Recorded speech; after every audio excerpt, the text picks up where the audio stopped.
In the twilight of the Third Reich, as Berlin crumbled and the echoes of war drew closer, Nazi officers guarded not just bunkers and borders, but relics. Among them, one artifact stood above all in whispered reverence and obsession: Der Speer des Schicksals, the Spear of Destiny.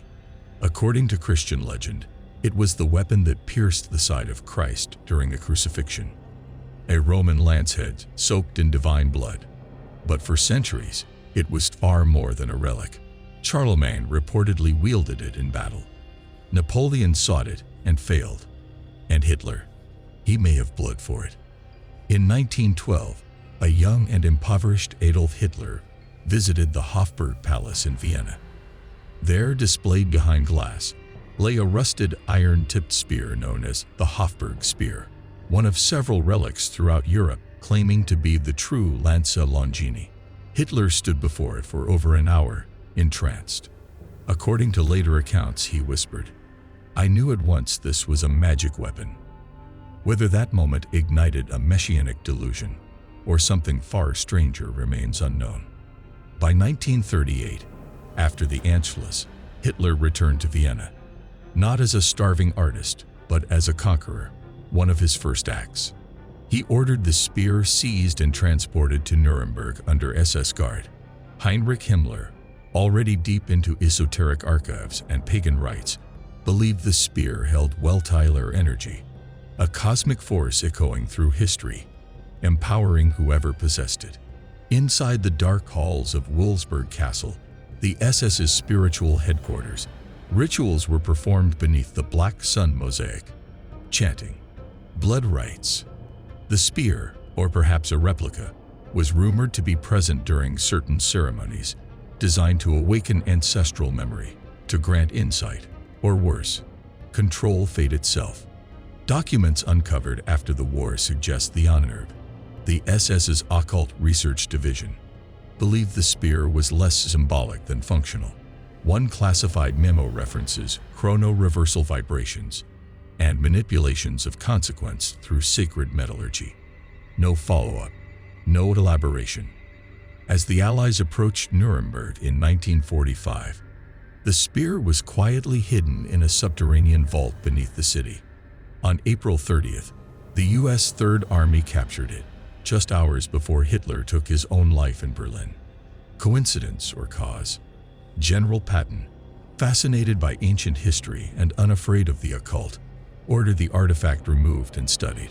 A few officers reportedly refused to even touch it. One later claimed, "It hums in your hand, like it's remembering." Today, the spear rests once again in Vienna. But which one is it? At least 3 other spears in Europe claim the same legacy. Some historians argue they're all fakes. Others suggest the real one was never meant to be found, or never belonged to this world at all.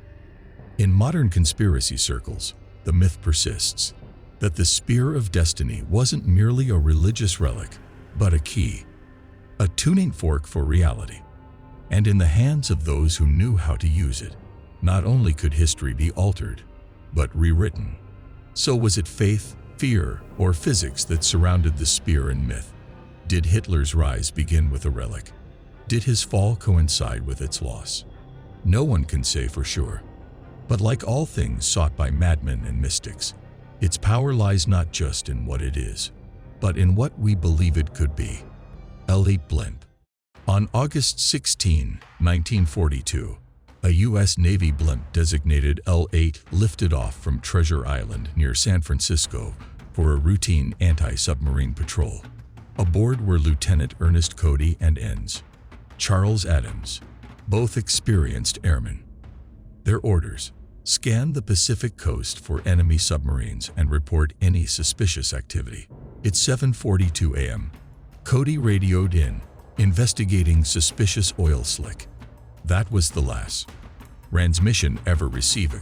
When the airship failed to report back, the Navy launched a search. At 10:50 a.m., pilots spotted the blimp floating steadily near the Golden Gate Bridge, apparently under control.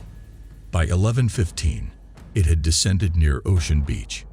Ground witnesses grabbed its ropes but were unable to stop it. The gondola door hung open.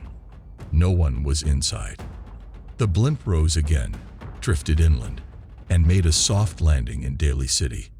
Military personnel arrived to find the blimp intact, engines idle, radios working, and safety equipment untouched, except for 2 missing life vests. The parachutes and remained stowed. The blimp's bottom was clean, indicating it hadn't touched water. Cody and Adams had vanished midair. No bodies were ever recovered, and no distress calls were made. The Navy's investigation concluded that one man may have leaned too far while inspecting the oil slick and fallen. The second, trying to help, might have met the same fate. The sudden loss of weight would explain why. The blimp rose uncontrollably, but questions lingered. No one saw the men fall. Their bodies were never found. The sea was calm. Equipment was undisturbed. Over the years, other theories emerged: enemy action, foul play, even wild ideas like alien abduction. None have ever been substantiated. The Navy's official ruling was involuntary abandonment, but with no eyewitnesses and no physical evidence, the L-8 remains one of World War II's most haunting puzzles. A ghost ship in the sky, crewed by none. The frozen citadel. In the dying days of World War II, as the Reich collapsed under firebombs and advancing armies, rumors began to spread, not of surrender, but of escape.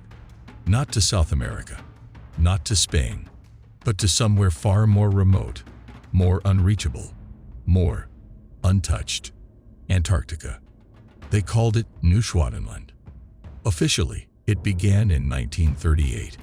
The German Navy launched an expedition aboard the vessel Schwabenland to a sector of Queen Maud Land. Ostensibly, it was for whaling rights and scientific research. But the ship carried more than harpoons. It carried aircraft, specially modified Dornier seaplanes equipped with heated cabins and reinforced hulls. Over weeks, they dropped thousands of metal darts marked with swastikas, staking a claim to the ice.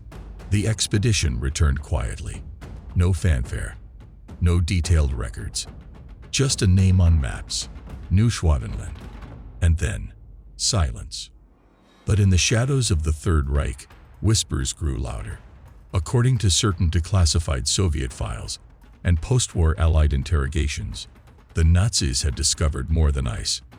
They had found, or dug, something beneath the frozen crust.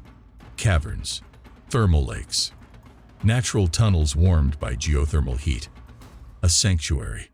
By 1943, as the war turned against Germany, high-ranking SS officers began disappearing. U-boats left European ports, allegedly stripped of armament and packed with cargo, machine parts, blueprints, and men.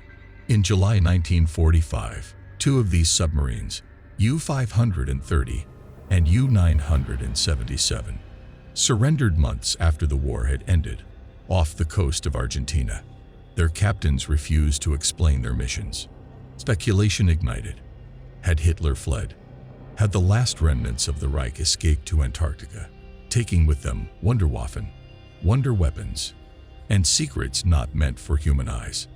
In 1946, the United States launched Operation High Jump, the largest Antarctic expedition in history.